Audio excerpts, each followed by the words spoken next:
Bem, mas outro tema também super interessante quando a gente fala sobre diretrizes de lípides é em relação à lipoproteínazinha. Essa eu já acho que tinha já um pouco mais de evidência, mais publicações e recomendações antes da publicação dessa diretriz brasileira. A gente teve uma revisão bem recente sobre lipoproteínazinho no Lancet, que trouxe aí informações interessantes, mas agora nós temos isso numa diretriz nacional.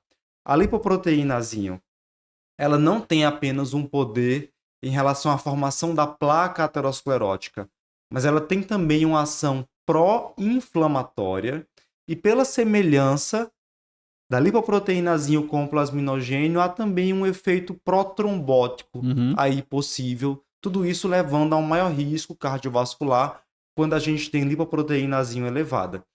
Ela é muito pouco influenciada por estilo de vida, peso, então, na verdade, ela é quase totalmente determinada geneticamente.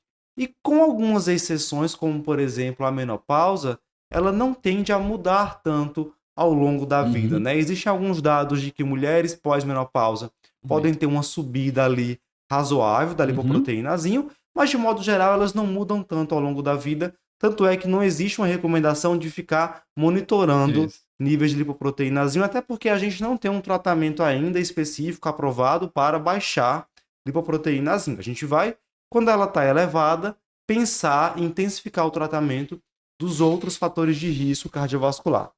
Mas fala pra gente, como é que ela entrou nessa diretriz? Assim, situação em que eu devo avaliar e pontos de corte. Então, ela entrou total, né? Assim, todo mundo tem que dosar ali proteínazinho. Inclusive, é um dos pontos, dos 10 pontos de destaque que ele bota lá inicialmente, né?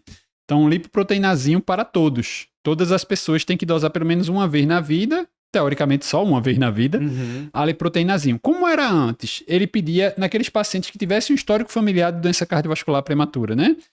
Por quê? Porque se é um marcador de doença aterosclerótica prematura, se é determinado geneticamente, então, teoricamente, a família vai ter também. Então, se o indivíduo tem, a sua família, seus familiares, seus também vão ter essa liproteínazinha, já que ela é geneticamente determinada, né? Aí agora foi meio generalizado, o ensaio é mais acessível, não é mais tão caro como era antes, tem ficado mais barato, tem tido mais estudo mostrando maior relação. Então, todo mundo deve dosar pelo menos uma vez.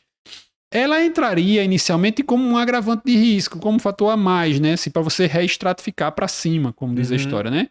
Então, se ele tiver, eles admitem, assim, por convenção, o percentil 80 como ponto de corte, ou seja, o percentil 80 é, se eu pegar 100 pessoas na população, distribuir do menor para o maior, o 80 vai estar naquele ponto de corte, tá? Certo. Então, seria 50 miligramas por decilitro ou 125 nanomol. Ele diz que deveria ser sempre nanomol, porque seria uma dosagem direta, o miligrama por decilitro é uma conversão, então teria maior margem de erro. Mas o ensaio, isso é dado pelo laboratório, né? Assim, o tipo de kit que usa. Então, os kits que têm dosagem direta com nanomol seriam melhores. Então, acima de 50 seria esse estratificador de risco. E eles colocaram ali proteínazinho, um segundo ponto de corte, né? Que a gente não vê tanto aí em outras diretrizes, lá para cima em 180, que aí se tivesse acima desse ponto de corte, a gente deveria classificar a mais ainda, sendo um risco ainda maior, talvez pular para o muito alto risco, colocar para um risco mais aumentado ainda, né? Então a liproteinazinha entraria nesses dois cenários, porque existe uma associação muito, muito forte. A gente tem algumas drogas que já estão aí com estudos bem avançados, o lepodisiran, alguns Sirnas, né, que é aquele RNA silenciador, que baixa, tipo assim, 95% da liproteinazinha, né? Então, os caras têm uma liproteinazinha de 100 e baixa para 5. Só que o estudo mostra que baixa, mas assim, qual o impacto disso em relação ao Sim, desfecho sim. cardiovascular? Não sabemos. Essa história da mulher, inclusive, é interessante porque é uma coisa, é um dos fatores que o pessoal tá, quem é pró-liproteinazinho tá usando isso como uma razão para dizer que ó, a mulher quando entra na menopausa aumenta significativamente o risco cardiovascular dela. Aumenta muito o risco de evento, né, em relação à pré-menopausa.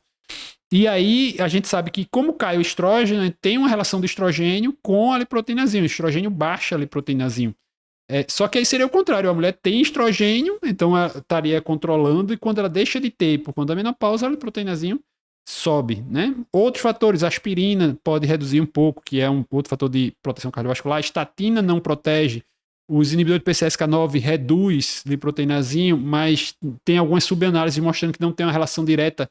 Quem baixou mais teve mais benefício do que quem baixou menos nos estudos clínicos, né? Assim, tem dados são um pouco conflitantes ainda nesse cenário. Então a gente tem alguns outros medicamentos, estatina não baixa, mas estatina comprovadamente reduz desfecho Sim. cardiovascular. Então assim, né? Sim. Virou, por enquanto, é mais um marcador do que um alvo terapêutico, do que assim você dizer Boa. que é uma meta, né? Boa. Então é muito mais Perfeito. para dizer que aumenta o risco. Perfeito.